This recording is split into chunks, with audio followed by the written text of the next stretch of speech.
His head is the only thing with any exposed bone. It should be Skeletor. Hello, my baby. Hello, my honey. Hello, my ragtime gal. Sonny, you kissed my wife. Baby, my heart's on fire. Every so often, cheeky mortals will ask, "Hey, Death, Skeletor has a skull face just like you. Why haven't you reviewed him?"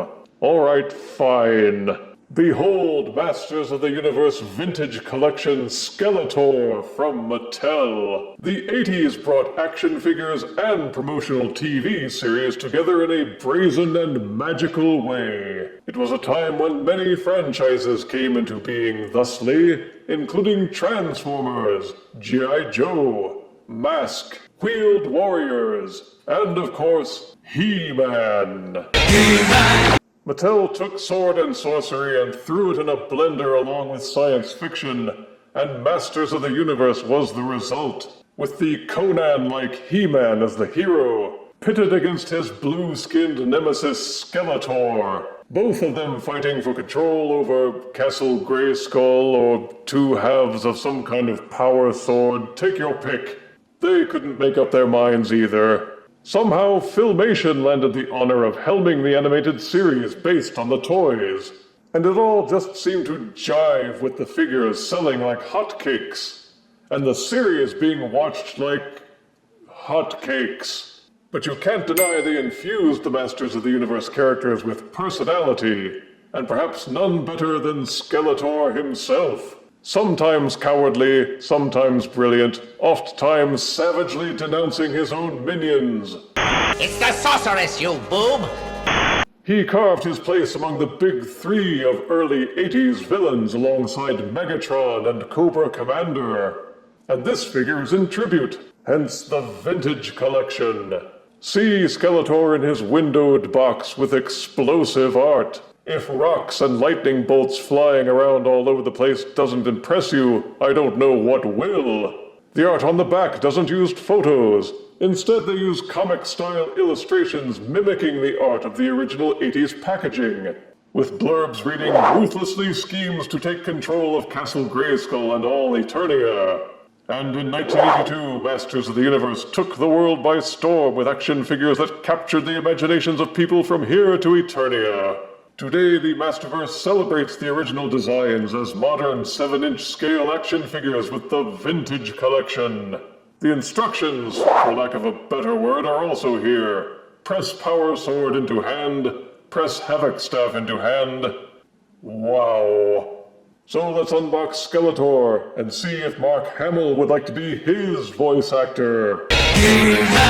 Out of box Vintage Collection Skeletor comes with an open palm left hand, a clenched fist right hand, but also two replacement left and right hands which are meant to hold the other accessories, one of which is a really dark blue power sword, and Skeletor's Havoc Staff. And this is Vintage Collection Skeletor. He doesn't look exactly like the original figure, which is good, because as nice as it was, the 80s figure had some legacy simplicity to it. This version has been filled out, beefed up, and refined, without losing touch with Skeletor's humble beginnings. Skeletor's defining characteristics are light blue skin, 3-clawed toes with dark purple boots, matching codpiece and shoulder armor with creepy crossbones, and a matching hood to cover his skull face, which is bone-colored, but with a slightly greenish tint, and cherry red in his eye sockets to simulate evil power. Look more closely and you will see they put even more effort into it than that. The hood has a cloth texture, the harness has a leather texture, and the boots are wrinkly. There's no highlight painting on the body to show off his muscles, but you kind of don't need any. Whatever color and plastic combo they used, it seems to catch light sources just right to cast shadows and highlights to show off the muscle tone quite well. It keeps him from looking blasé. The crossbones on the harness are done in a light pearlescent blue that suits it well, along with the studs on the shoulder harness and the cod piece. As for the materials, the body doesn't feel like hard plastic. but neither does it feel like the wobbly rubber plastic that Hasbro uses for their Star Wars and Marvel figures. It feels like a happy medium between the two, which has my general approval. There are some parts that feel more flexible, namely the harness and the cod piece. In fact, both of them have buckles and straps that can be undone so they can be removed. But why would you want to make Skeletor look less cool? He has black He-Man style fuzzy breeches, which are also flexible. I was worried that the head would be squashy, empty plastic like many He-Man Revelations figures were, but thankfully it seems to be made of the same material as the body. The sword, the havoc staff, and the hands are slightly flexible, but again not rubbery or squishy, though the staff and sword look a little plain without any paint apps. There's a goodly amount of sculpted detailing on the staff, just like on Skeletor himself, but it gets camouflaged, since it's all the same dark color.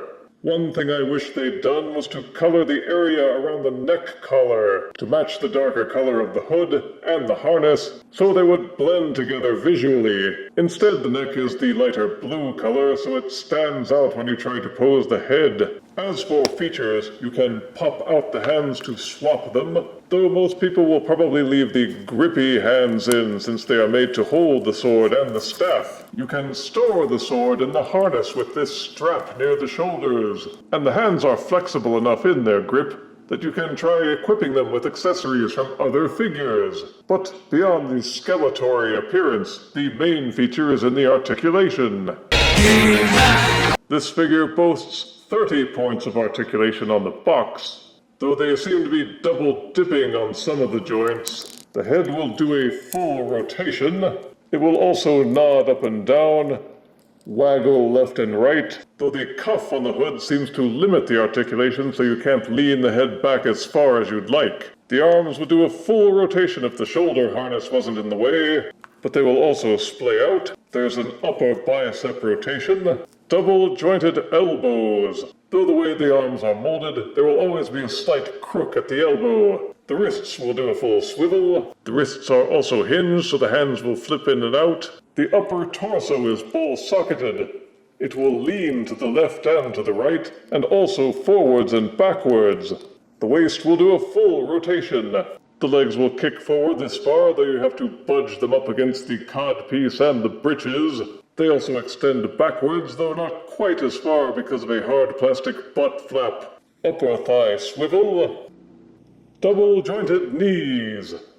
The boots will swivel at mid-shin, and the feet are soft ratcheted. They will do about 3 clicks backward, but only 1 click forward. Each foot will also rotate all the way around. The posability on this figure is leaps and bounds beyond the 80s versions, and you can get a lot of display options from Vintage Collection Skeletor.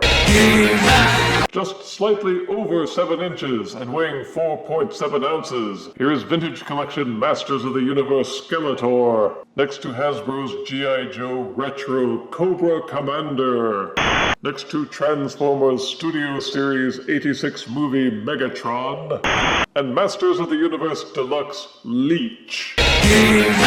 Art thou a fan of the Masters of the Universe figures, but think the modern remakes are just too stylized? Then the Vintage Collection Masters of the Universe figures may be your ticket. Some say that the differences between figures is merely cosmetic, but isn't that the case for any humanoid-based action figure? Positives for Vintage Collection Skeletor are that yes, he looks like the classic cartoon representation, only better. It's got a solid feel, it's not made of wobbly rubber, it's well colored, well painted, he's got a classic loadout of accessories, extra hands for posing, and strong articulation. Negatives are there are some softer plastic parts, like on the harness and the belt, which I worry may split or crack over time.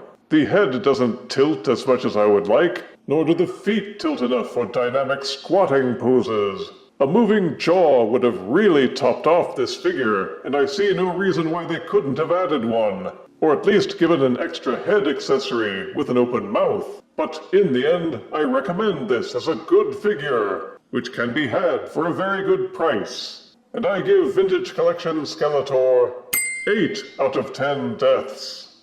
Well done, you magnificent boob. If you refuse me, honey, you lose me. Then you'll be left alone, oh baby. Tell them all and tell me I'm your own.